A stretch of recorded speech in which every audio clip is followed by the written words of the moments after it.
இப்போது நாம் பார்க்க போவது இறைவன் படத்தின் திரை விமர்சனம். இறைவன் படத்தில் ஜெயம் ரவி, நயன்தாரா, டைரக்டர் அழகம்பெருமாள், ஆஷிஷ் வித்யார்த்தி, ஹரி கிஷன், விஜயலட்சுமி மற்றும் பலர் நடித்திருக்கிறார்கள். ஹரி வேதாந்த் ஒளிப்பதிவு செய்திருக்கிறார். யுவன் சங்கர் ராஜா இசையமைத்திருக்கிறார். கதை, திரைக்கதை, வசனம் எழுதி இயக்கியிருக்கிறார் அகமட். அந்த நகரில் தொடர்ந்து இளம்பெண்கள் கற்பழிக்கப்பட்டு கொடூரமாக கொலை செய்யப்பட்டு வருகிறார்கள்.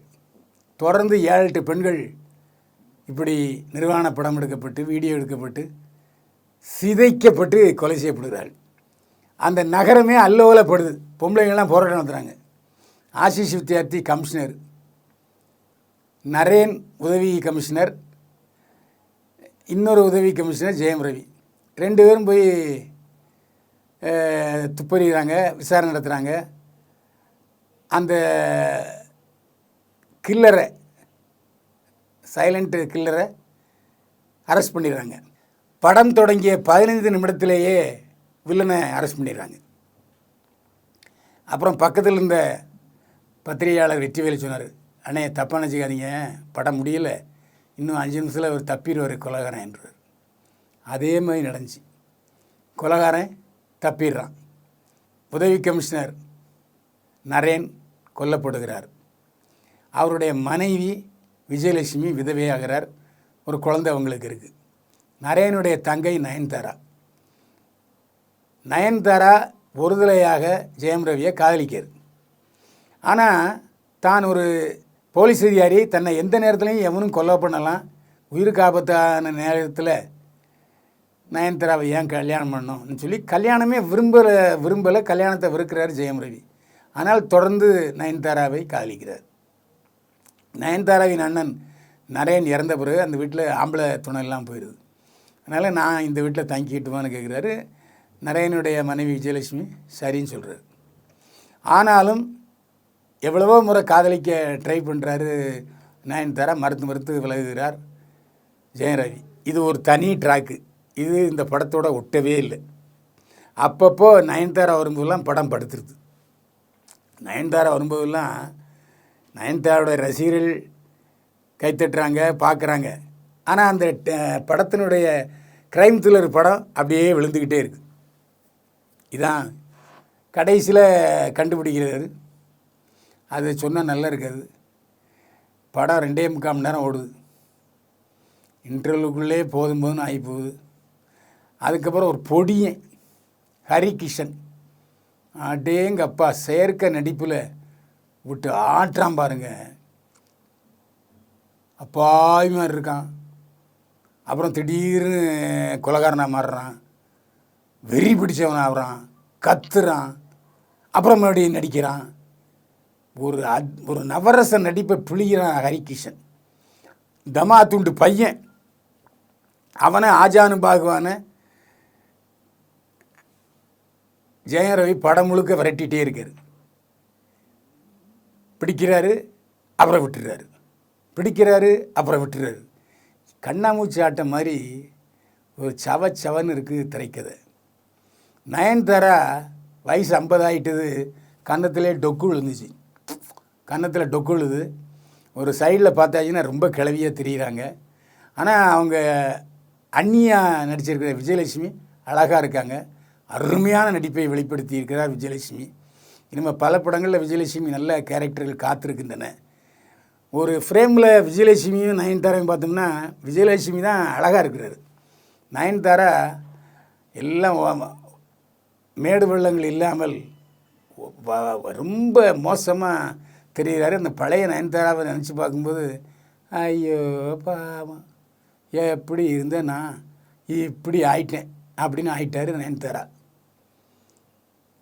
ஆஷிஷ் வித்யார்த்தி, அவர் ஒரு கமிஷனரு. வழக்கமாக வில்லன் பண்ணுவார், இல்லாட்டி புத்திசாலித்தனமாக இருப்பார். இந்த படத்தில் வில்லனும் இல்லை, புத்திசாலித்தனமும் இல்லை.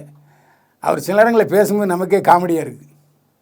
What the hell going on அப்படின்னு சொல்லும்போதெல்லாம், போயா நீயும் கமிஷன் வேஷமும் அப்படின்னே தோணுதுங்க. அவ்வளோ மோசமாக பண்ணியிருக்காரு. அதுமாதிரி ஒரு வடக்கத்திக்காரர் வில்லனாக பண்ணியிருக்காரு, ஒரு சைலண்ட் வில்லரு. ஒரே ஒரு சீன் நச்சுன்னு இருக்கு. டேய் ஷாவை பார்த்து நீ பயந்துருக்கியாடா அப்படிம்பாரு. இல்லைம்மா ஹரிகிருஷ்ணன், கொசு அடிக்கிறது இருக்குது தெரியுமா, அந்த பேட் மாதிரி இருக்கும், டட்டு டட்டு டட்டுன்னு தட்டுனா கொசு ஒன்று அதில் மாட்டிட்டு ஷாவும். கொசு அடிம்பார். அந்த கொசு பேட்டை பிடிச்சிட்டு அடிப்பான், கொசு சாவும். நீ இப்போ என்ன பண்ணார், கொசு அடித்தேன். டேய் கொசுவும் ஒரு ஜந்து தான், அது கொலை பண்ணியிருக்கீல்ல, அது எவ்வளோ அலறும், அதை ரசிக்கணும்டா அப்படின்னு ஒரு டைப்பாக சொல்லுவார். அது நல்லாயிருக்கும். சில சீன்கள் நல்லா இருக்குது, பல சீன்கள் கோராமையாக இருக்குது. இந்த படத்துக்கு இறைவன் பேர் வச்சுருக்காரு, எதுக்குன்னே தெரியலை. இந்த படத்தில் வில்லன் பேர் பிரம்மா. கொடூரமாக கொலை செய்கிறானே அவன் பேர் பிரம்மா. ஒரிஜினல் வில்லன் பேரும் பிரம்மா தான், இன்னொருத்தன் பேரும் பிரம்மா தான். ரெண்டு பேரும் கொலை தான் பண்ணிகிட்ருவாங்க. இந்துக்கள் பிரம்மாவை படைக்கும் கடவுள்னு சொல்லுவாங்க.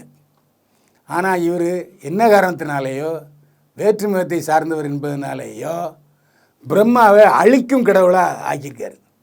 தப்பு இல்லை. மற்ற மதத்தில் இப்படி செஞ்சால் ஒத்துப்பாங்களா? அளப்பரியவன் இறைவன், எல்லா புகழும் இறைவனுக்கே சொல்கிறவர் அகமது. அந்த இறைவனுங்கிற பேரை இப்படி ஒரு கிணத்தனமானவனுக்கு கிணத்தனமாக ஒரு படத்துக்கு வைக்கலாமா? தப்பு இல்லை. படத்துக்கு ஏ சர்டிஃபிகேட் கொடுத்துருக்காங்க. ஆனால் ஏ சர்டிஃபிகேட் கொடுத்தாலும் அசிங்கமான வார்த்தைகள், அந்த 3 எழுத்து வார்த்தைகள்லாம் சரள சாதாரணமாக வருது. இந்த படம் சென்சாரில் எப்படி வாங்கினாங்கன்னே தெரியல. நிர்வாண படங்கள், உடலுறவு படங்கள், கோரமான படங்கள், அருவருக்கத்தக்க படங்கள், முகம் சுளிக்கிற வைக்க படங்கள் ஏராளம். ஒரு சினிமாவுக்கு புருஷன் பொண்டாட்டி வர்றாங்கன்னு வச்சுங்க, ஏயா இந்த படத்துக்காக கூப்பிட்டு வந்த அப்படின்னு திட்டுவாங்க. அக்கா தங்கச்சியோட போனோம்னா ஒரு 10 நிமிஷத்துலேயே படத்துலேருந்து வெளியிட பண்ணிடுவாங்க. நான் உட்கார்ந்த பின்னாடி ரோவை பார்த்தா 2 பேரை காணும், இன்டர்வல்லே பாதி பேர் போயிட்டாங்க. ஒரு படம் என்பது பொழுதுபோக்கு விஷயங்களை சொல்லலாம், பாடம் சொல்லாட்டால் கூட பரவாயில்ல, பொழுதுபோக்கு அம்சமாக இருக்கலாம். இவ்வளவு கொடூரமாக, கொடூரத்தின் உச்சமாக, ஐயய்ய சத நகம் தாழ முடியலடா. இதில் வேறு நல்லா நடிச்சிருக்கார் சார்லி.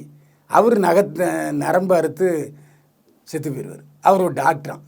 கேட்டால் எனக்கு எப்படி சாவுறதுன்னு தெரியும் அப்படிங்கிறாரு. நல்ல நடிகரை வேஸ்ட் பண்ணியிருக்காங்க. இப்படி தான் எல்லா பாத்திரங்களையும் விமர்சிக்கலாம். ஒரு பாட்டு உண்டு, இறைவனை வெளியே தேடாதீங்கடா உள்ளே தேடுங்க அப்படின்னு உண்டு. இவர் இறைவன் பேர் வச்சு ஒரு கேவலமான படத்தை எடுத்திருக்காரு அகமது. ஒரு கேவலமான படத்தை எடுத்துட்டு நம்மகிட்ட காசையும் வாங்கினாங்கன்னா ஒரு புதிய சட்டம் போடுங்க ஐயா. படம் அங்கே அருவருப்பாக இருந்துச்சுன்னா கொடுத்த காசை திருப்பி கொடுக்கும்படி ஒரு சட்டம் போடுங்க சாமி, நல்லா இருக்கும். ஏன்னா இந்த மாதிரி படத்தெல்லாம் காசு கொடுத்து பார்த்துட்டு சாபம் விட்டு போகிறதுக்கு பதிலாக பேசாமல் கையில் துட்டை கொடுத்து திருப்பி அனுப்பியிருக்கலாம்ல. பார்க்கக்கூடாத படம் இறைவன். எப்படி இதை சென்சார் அனுமதிச்சாங்கன்னு தெரியல. சோதனை மேல் சோதனை போதுமடா சாமி, அந்த சாமிக்கு பதிலாக இறைவனுங்கிறத போட்டுங்க. பைல்வான் பார்வையில் இறைவன் படத்துக்கு 100க்கு 17 மதிப்பெண்கள். மீண்டும் சந்திப்போம். வாழ்க வளமுடன்.